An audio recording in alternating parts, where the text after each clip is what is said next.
Assalamualaikum warahmatullahi wabarakatuh. Alhamdulillahilladzi ja'alana ummatan wahidah wa ja'alana ummatan marhumah bi bi'tsati nabiyir rahmah Muhammadin alaihi salam wassalah. Asyhadu an la ilaha illallah wahdah wa asyhadu anna Muhammadan abduhu wa rasuluh la nabiyya wa la rasulah ba'dah, amma ba'du. Ingkang kula hormati seluruh jamaah Masjid Mujahidin, terutama pengurus takmir Masjid Mujahidin. Kita bersyukur kepada Allah atas nikmat yang diberikan selama ini, nikmat ingkang boten saged diitung saking banyaknya, sesuai dengan firman Allah Subhanahu wa taala ingkang berbunyi, wa in ta'uddu ni'matallahi la tuhsuha. Jika kamu menghitung nikmat Allah, niscaya kamu tidak akan dapat menyebutnya, tidak bisa merincinya. Nikmat ingkang paling agung nggih niku nikmat iman, nikmat Islam, kesehatan jasmani dan rohani. Kalau bukan karena nikmat-nikmat tadi nggih, mungkin kita ini tidak termasuk orang-orang yang sembahyang, orang yang sholat, orang yang puasa, orang yang mau taat. Itu semua karena Allah memberi kita iman, sehingga kita patut bersyukur, dan juga kita bersyukur atas nikmat rahmatnya.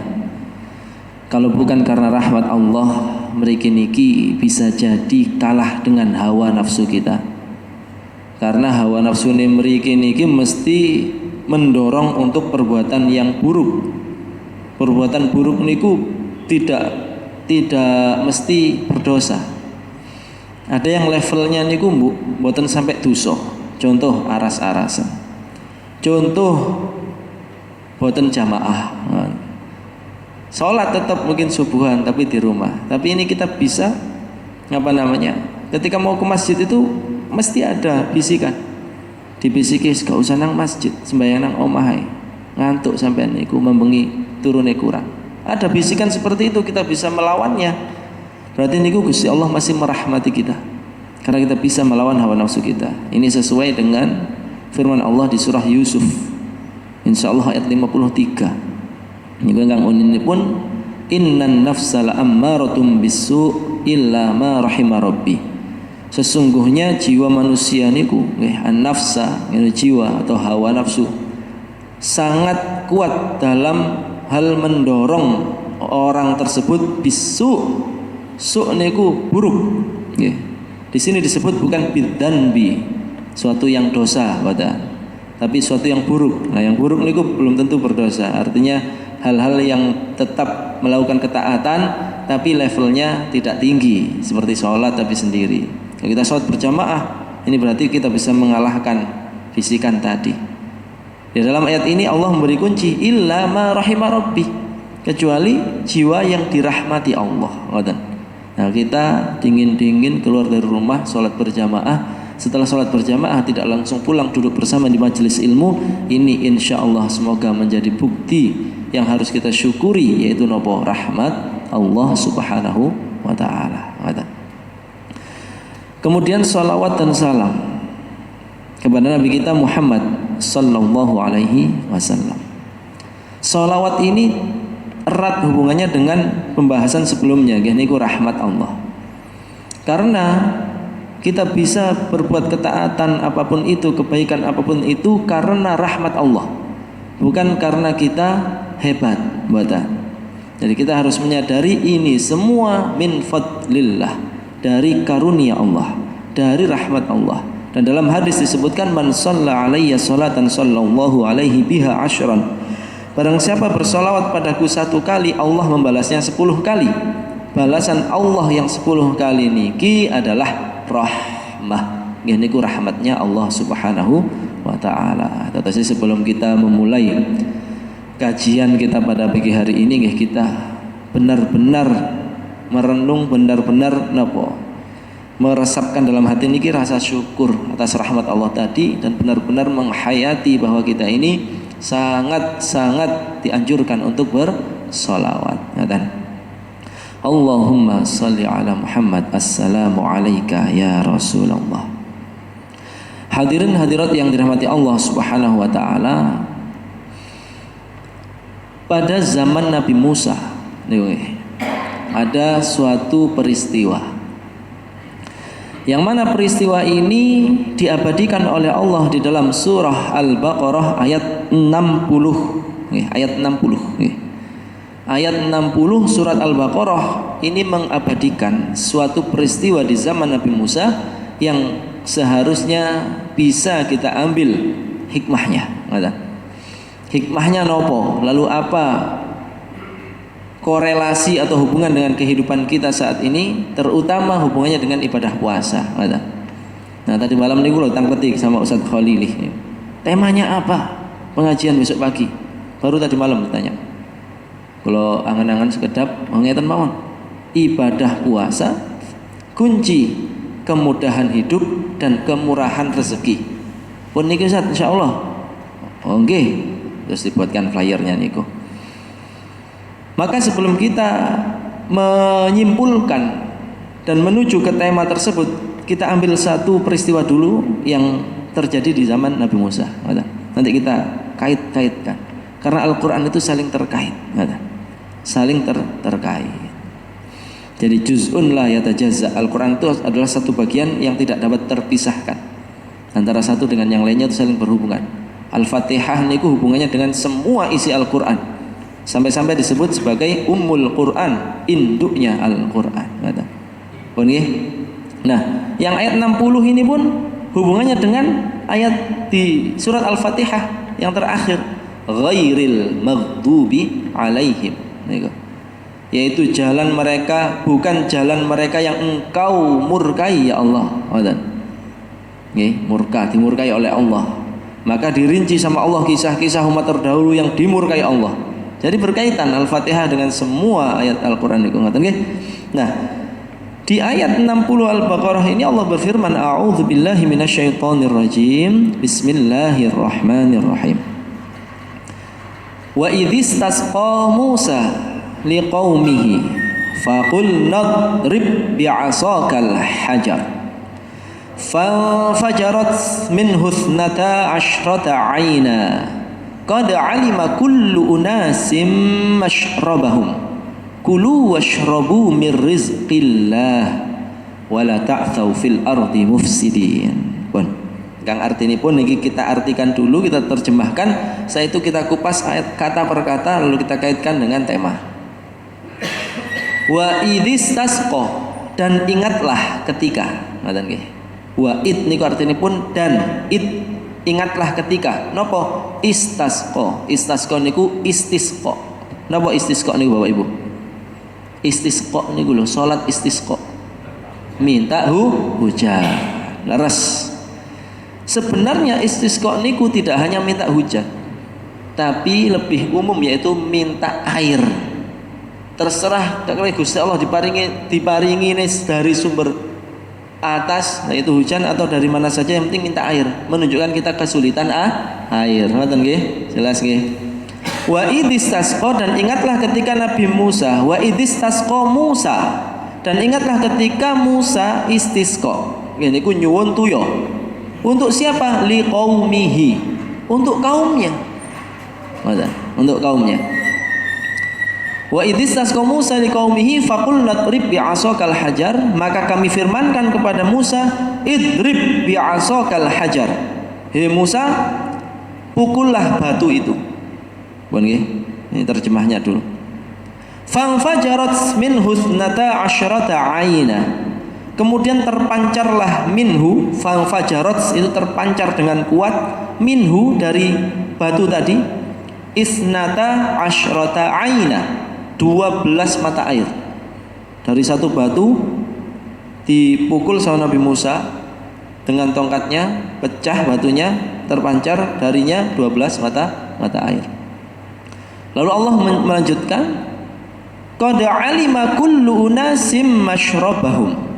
Sungguh telah mengetahui siapa? Setiap suku dari Bani Israel, umatnya Nabi Musa, kaumnya Nabi Musa niki, setiap suku ini sudah mengetahui apa masyrabahum, tempat minumnya masing-masing. Nggih. Kulu washrabu mir rizqillah. Makanlah dan minumlah rezeki Allah yang ada itu. Wala ta'tsaw fil ardi mufsidin, dan janganlah kamu berlaku di muka bumi ini dengan membuat kerusakan. Niku wau terjemahanipun. Jelas nggih insyaallah nggih urutane, kisahnya, peristiwanya jelas. Nah, coba kita lebih rinci. Ayat ini berarti menjelaskan atau menggambarkan bagi kita suatu peristiwa yang benar-benar terjadi. Kok mriki sampai ragu atau ndak percaya dengan peristiwa ini nggih. Mosok watu metu banyu, ngoten kan? Watu dikepruk ya tadi kerikil, kok jadi mata air. Nah, kok sampai ada yang ragu seperti itu, batal imannya. Loh kok sangat batal imannya? Berarti nggak percaya dengan ayat Quran. Ayat Al-Quran ini termasuk satu di antara 6 rukun iman. Kita rukun iman itu diantaranya beriman kepada kitab suci, beriman pada kitab-kitab yang pernah diturunkan oleh Allah sebelum Al-Quran juga, beriman juga dengan Al-Quran utuh semua ayatnya. Tetapi menawi enten ayat di Al-Quran yang sangat tidak masuk akal pun kita harus iman, karena itu hak, la raiba fih. Ciri orang bertakwa itu tidak ragu sedikit pun terhadap isi kandungan Al-Quran. Itu yaitu kisahnya seperti itu nggih ngoten. Nah, ayat ini menggambarkan bahwa ternyata dulu di zaman Nabi Musa pernah terjadi suatu kemarau panjang paceklik. Napa paceklik niku? Boten enten tuyo. Sulit air. Mriki mbayangaken Bapak Ibu, menawi mriki kesulitan air itu bagaimana keadaannya? Sehari saja pompa air itu mati. Jenengan pun gupuh golek omahe tangga, golek masjid, golek musola terdekat. Ternyata musola terdekat nggih mati. Pemadaman listrik dari PLN misal. Untungnya saat ini diinfo nggih. Diinfo besok jam sekian pemadaman listrik, silahkan menampung air. Nah, saking pentingnya air, ngoten lho. Seandainya tidak diinfo, ternyata ada gangguan listrik, tidak bisa nyala. Kita tidak punya tandon di rumah, mesin otomatis, artinya buka keran air baru mancur, tidak buka keran tidak ada air dalam rumah kita. Sehari saja dibayangkan, gupuh mboten. Waduh, wayahe kerja burung atus. Wayahe budal jamaah kebelet. Kalau ditahan saya masjid ini nggak kuat ini, nggak ada air. Tapi cobi bayangkan ya nopo susahnya kalau nggak ada air. Betapa air itu luar biasa manfaatnya.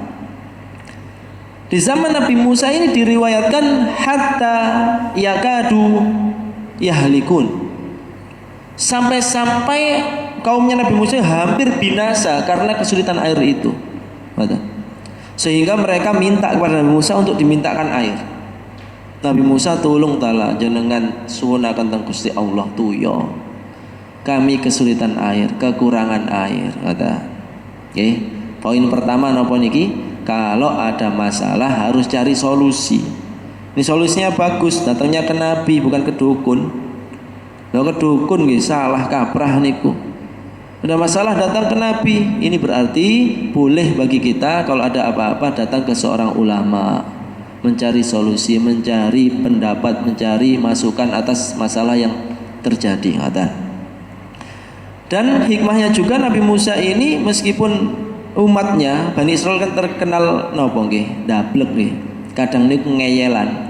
Kados ayat yang saya baca tadi niku itu bukti Bani Israel kaumnya Nabi Musa niku ngeyelane pol.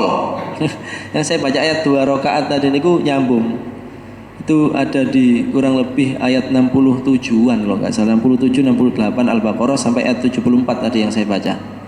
Niku jangan baca, itu adalah bukti mereka ngeyel dan keras hatinya, ngoten lho. Tapi Nabi Musa niku nggih orang yang sayang, ngoten lho. Sayang kepada umatnya, pada kaumnya, dadose dikabulkan permintaannya, proposalnya di ACC. Ya ora sak menika niku proposal ditandatangani ya setuju. Padahal ndablek ngeyelan, nakal. Nah, ini berarti nopo? Sebagaimanapun orang yang berada dalam tanggung jawab kita, misal kita jadi orang tua berarti anak kita, tetap jadi mertua berarti menantu kita, kita atasan suatu perusahaan berarti karyawan kita. Kados yo nopo kita harus punya rasa welas asih seperti Nabi Musa. Minta apa kita bisa kita beri. Kenapa pelit? Nabi Musa akhirnya karena rahmat dan kasih sayang dia kepada Bani Israel dikabulkan. Ya Allah isqinal ghais. Ya Allah tolong ya Allah jangan paringi tuyo. Ngaten nggih. Maringi tuyo. Istasqa Musa liqaumihi untuk kaumnya karena hampir binasa. Faqul nadrib bi'asakal hajar. Kami wahyukan kepada Fir'aun, kepada Nabi Musa, idrib pukullah bi'asakal hajar, batu dengan tongkatmu itu. Nah, kalau tangklet saat ini Bapak Ibu, nyuwun tuyo yang lumrahnya itu diberi hujan, kok diutus ngeprok watu. Kinten-kinten masuk akal mboten? Masuk akal mboten? Mboten. Masuk akal mboten masuk akal. Nggih. Mboten masuk akal. Tapi masuk hati iman. Akhirnya Nabi Musa ini karena seorang nabi bertakwa. Pasti seorang nabi itu mesti takwanya tingkat tinggi. Ya juga waktu Bani Israel pasti penasaran. Loh, apa hubungannya? Kita minta air kok kon golek watu. Ini kan sama dengan yang tadi di ayat Al-Baqarah tadi, perintah menyembelih sapi betina ngeyel. Kita ini mau nyari solusi suatu masalah kok kon beleh sapi niku. Nanti bisa jenengan baca niku. Akhirnya karena ketakwaan tingkat tinggi, seorang hamba yang sudah takwa itu salah satu ciri-cirinya al-amalu bitanzil. Yakin terhadap apa yang diperintahkan Allah. Ngoten nggih ngoten. Nabi Musa tanpa keraguan dipukullah batu meskipun sebenarnya tidak masuk akal. Kita minta air disuruh mukul batu. Apakah tahu Nabi Musa apa yang akan terjadi? Mboten semerap. Ngoten lho. Jadi kita ini nggak tahu apa yang akan terjadi yang disediakan oleh Allah di dalam perintah takwa itu. Takwa, wis tala takwa. Uripmu enak, ngoten lho. Ngoten nggih.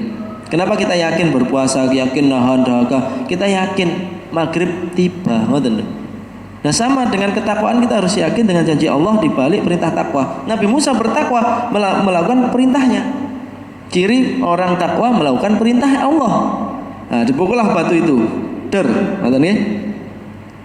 Terus napa terus Gusti Allah fang fajarat. Fa niku artinipun lalu. Lalu yang tidak membutuhkan waktu. Langsung maksudnya. Misal saya duduk lalu minum, berarti langsung. Saya duduk lalu minum. Kalau kemudian itu ada jeda waktu, saya duduk kemudian minum, berarti masih ada jarak antara duduknya dan minumnya. Dalam bahasa Arab kemudian itu summa. Kalau lalu itu fa. Di sini Allah menggunakan kata fa, berarti lalu langsung. Jadi setelah dikeprok langsung. Nah, ini berarti cepat janji Allah dan karunia Allah. Dipukul terpancar 12 mata air. 12 mata air nggih, sekarang tinggal 9, Pak. Kula riyen pas alhamdulillah sekolah di Mesir dulu sempat napak tilas jejak Nabi Musa. Jadi kita ziarah ke tempat-tempat bersejarahnya Nabi Musa. Gunung Sinai, Laut Merah, tempat Fir'aun tenggelam niku, di antaranya juga Uyun Musa. Uyun Musa itu mata air Nabi Musa. Jadi tempatnya itu ada pepohonan-pepohonan, tinggal 9, yang 3 sudah tertutup tanah. Tinggal 9. Besar, Pak. Sak masjid niki paling 1 mata air niku. Bunder ngoten. Biar enggak tertutup tanah, akhirnya dibangun tanggul sama orang-orang. Plengsengan lek bahasa Jawa niku. Plengsengan supados boten ambrol. Dulu nggih mboten enten plengsengane. Nggih, mata air ngoten. Tinggal 9. Nggih mugi-mugi Pak menawi jenengan enten rezeki umroh kok ada tawaran umroh plus Mesir, bisa dipilih Pak, biar semerap sejarah Nabi Musa di sana itu. Berapa ribu tahun sebelum Masehi lho niku sudah ada peradaban yang tinggi sekali. Piramida niku ya ono pembangunnya. Coba bayangkan, sudah ada kereta, bukan kereta api nggih. Kendaraan berkuda niku ada roda. Zaman segitu sudah menemukan roda. Padahal ilmuwan sebelum ada kendaraan itu Pak, kan masih pakai hewan nggih, kuda napa nggih. Kemudian ada zaman-zaman sudah hampir modern, itu ada ilmuwan menemukan roda. Padahal baru zaman-zaman ini, hitungannya paling berapa ratus tahun yang lalu niku di dunia barat ilmuwan menemukan dari ilmu matematika ini, oh cek isok ini diperlukan suatu yang ini bisa berputar, roda. Wah, itu menjadi penemuan agung ilmuwan kontemporer. Jaraknya belum mungkin tidak sampai 1000 tahun yang lalu. Ternyata ketika diteliti di dalam piramida sudah ada roda. Bisa jadi 2000 tahun sebelum Masehi ini Bu, sudah ada roda. Betapa canggihnya orang Mesir itu.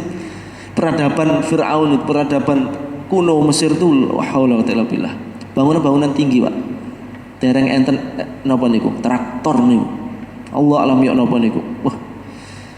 Nah, itu akhirnya 12 mata air ini kenapa kok 12 ngoten lho Pak? Pertanyaannya. Kok mboten 11? Kok mboten setunggal mawon? Sebenarnya gede siji cukup gawe kabeh. Fangfajarat min husnata asyata aina, 12 mata air diberi oleh Allah kenging napa? Qad alima kullu unasim masyrabahum. Sungguh telah mengetahui sinten setiap suku tadi nopo mata airnya masing-masing. Berarti Allah niku membagi rezeki niku pun piyambak. 12 suku diberi 12 mata air, yang mboten royoan. Ini isyarat keras dari Allah bagi kita dari ayat ini nopo? Rezekimu wis dibagi dewe. Mata airnya sudah sendiri-sendiri, ndak usah menclok nang mata air wong liya. Kita kula pun enten rezekine dhewe. Panjenengan piyambak-piyambak pun enten rezekine dhewe-dhewe. Pun sampai ningali rezeki tanggane. Itu bukan mata air kita. Terkadang mata air orang terlihat lebih seger, lebih jernih daripada mata air dhewe. Niku soale kurang syukur. Menawi sudah syukur, tak terkecoh, tak tertarik, tak terpengaruh dengan mata air tetangganya. Bukan rumput tetangga loh, soalnya bahasan ini mata air teng mriki. Yang sering dipakaikan rumput tetangga. Tidak semua tetangga punya rumput. Tapi kalau mata air semua punya. Maksudnya nopo? Sumber rezeki Pak. Mata air itu simbol sumber rezeki kita masing-masing. Ini sama Allah pun ditentukan. Pun nggih, supados Bani Israil niku mboten royoan, sama Allah diberi sendiri-sendiri sukunya. Kenapa? Jumlah suku Bani Israel umat Nabi Musa ada 12 suku. Kalau mereka nggak ada anak 12, rezeki nggih 12. Kalau anak 7 nggih rezeki 7. Itu Bu, tidak ngambil rezeki kita, rezeki anak kita nggih rezeki piyambak. Orang beriman dan bertakwa yakin hal itu, tidak khawatir. Tuh aku anakku cilik-cilik, kok aku wis koyo ane gak suwe meneh iki. Ya apa anak-anakku bojoku engko? Ya apa anakku engko kerjane dadi apa, engko mangan apa? Lah, itu menghina Allah. Ngoten. Kalau orang yang punya ketakwaan, punya iman itu la khaufun alaihim walahum yahzanun. Tidak takut terhadap alam yang akan dilalui setelah dunia, tidak sedih terhadap dunia yang akan ditinggalkan, nggak khawatir. Anak iyo nopo, yang penting kita jadi orang baik, Allah yang jaga. Kalau kita jadi orang yang baik, orang yang soleh, ibu yang solehah, nanti anak-anak kita tuh Allah sendiri yang jaga. Nah, satu itu di surat Al-Kahfi niku enten. Nabi Khidir mendakno bangunan yang mau roboh, ditegur Nabi Musa, "Lah apa sampeyan lar gawe kaya ngono? Gak minta upah lagi. Wis seru wong kene ku wong medit." Nah, itu kok ini secara singkat nggih. Terus kata Nabi Khidir ketika sudah selesai, sakjane aku nglakoni sing tak lakoni sadurunge iku duduk perintah, duduk keinginanku, tapi perintah Gusti Allah. Awakmu sih gak ngerti. Bangunan tadi itu di baliknya terdapat harta karun anak yatim 2. Tinggalnya nggak di sini, tinggalnya di kota. Ini tuh desa. Lek kata bangun kuatir dicolong wong. Lek kata api bangunan iki roboh ketok harta karune dicolong wong. Lah alasannya apa? Kok sampean diperintah Allah? Wa kana abuhuma sholiha. Anak yatim ini, 2 anak yatim ini bapaknya orang yang soleh. Nah itu loh.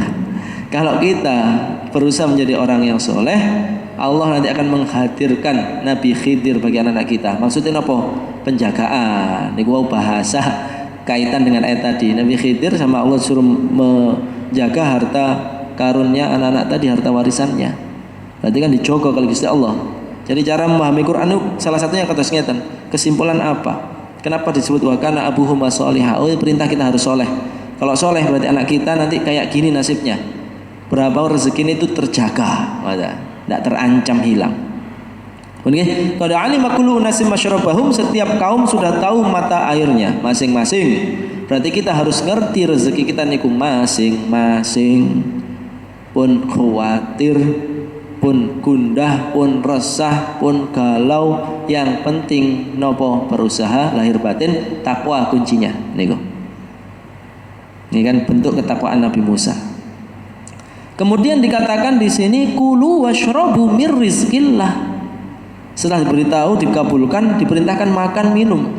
Karena waktu itu diberi makanan juga, ada di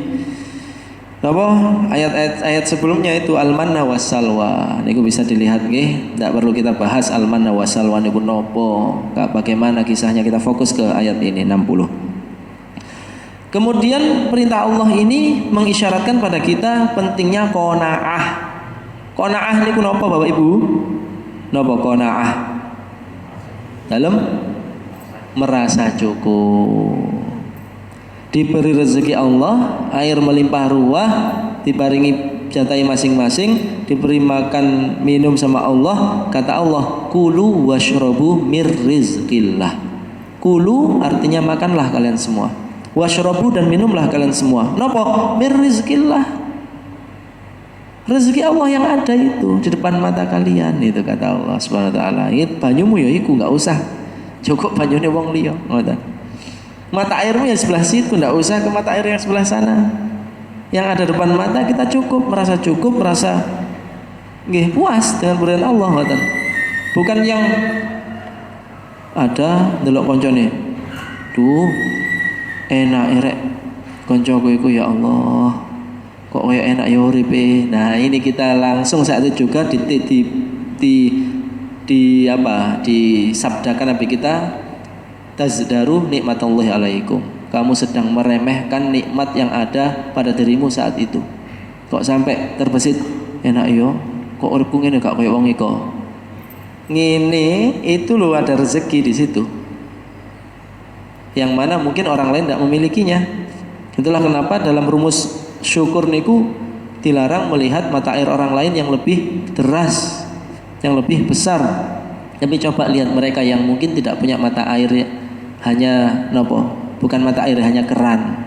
Keran kadang enten tuyoni, kadang mati, kadang nah. Kalau mata air kan terus. Nah ini, nonton nggih.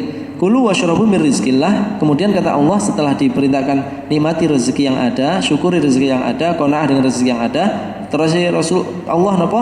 Wala ta'thau fil ardi mufsidin, dan jangan kamu berlaku di muka bumi ini dengan membuat kerusakan. Kerusakan Bapak Ibu niku bukan moro-moro kita mecah kaca omahe wong, mboten. Numbangkan pohon di tengah jalan, mboten. Napa malih? Banyak. Merusak di sini nomor satu adalah syirik. Berbuat syirik, menyekutukan Allah, itu kerusakan paling fatal bagi seorang manusia. Kedua adalah al-maksiyah, berbuat kemaksiatan. Orang berbuat kemaksiatan itu orang yang merusak di muka bumi ini. Maksudnya apa? Kaitannya dengan rezeki tadi. Fasilitas hidup dari Gusti Allah, makan minum dari Allah, tubuh diberi kesehatan dari Allah, kok dibuat maksiat, ngerusak rezekinya Gusti Allah, merusak nikmat Allah. Diberi tangan, pikiran, ilmu pengetahuan, kepandaian, dibuat mendolimi orang lain, dibuat mendolimi apa yang berada di tanggung jawabnya, misal rakyat, itu kalau dalam kategori yang lebih luas mendolimi, ya berarti ini kerusakan. Berbuat kerusakan bukan moro-moro ngamplengi anake mboten. Cukup dengan tidak memahami kewajiban dalam rumah tangga itu rusak. Suami misal mboten sadar kewajiban menafkahi keluarga, rusak. Membuat kerusakan. Wis dikai rezeki, rezekinya itu jangan-jangan karena ada anak dan istri, dikai rezeki luweh, gak dikai anak istri nih. Jangan salah kan cukup kali Gusti Allah. Dipundhut dengan caranya Gusti Allah sendiri. Jadi ada nasihatnya Imam Syafi'i itu yang luar biasa ngeten. Misal kamu kerja di suatu tempat, ini secara mudah saja pemahamannya nggih. Kalau kamu berada di suatu tempat lalu kamu kerja di situ, maksimallah bekerja. Sehingga jadikan kerjamu itu nilainya misal 100. Nilai pekerjaanmu itu 100. Tapi tempat kerjamu ternyata memberi imbalannya 50. Pun nggih.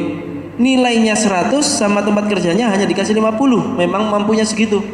Yang 50 ini agar jangkep 100 sama Allah diberi dari arah yang tidak disangka-sangka. Sebaliknya kamu di situ diupah 100, padahal gak pantes. Aslinya kerjamu itu cocoknya mek 50 nilai nih. Nanti yang 50 dicabut sama Allah dengan cara yang lain. Itu nasihat Imam Syafi'i. Jadi jangan berbuat kerusakan di muka bumi. Ini tanda orang bertakwa. Nah, ayat ini, peristiwa ini Bapak Ibu menggambarkan suatu interaksi antara hamba dan Allah yang baik. Iman. Nggih, wau napa? Coba kita bayangkan Nabi Musa perhatian dengan kaumnya. Meskipun kaumnya nglarakno ati di sepuro. Ciri orang bertakwa nih.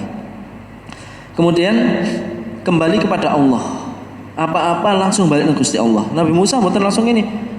Nabi Musa, ayo kita kehabisan air ini. Ayo golek pacul, gawe sumur bareng-bareng. Pertama Allah dulu.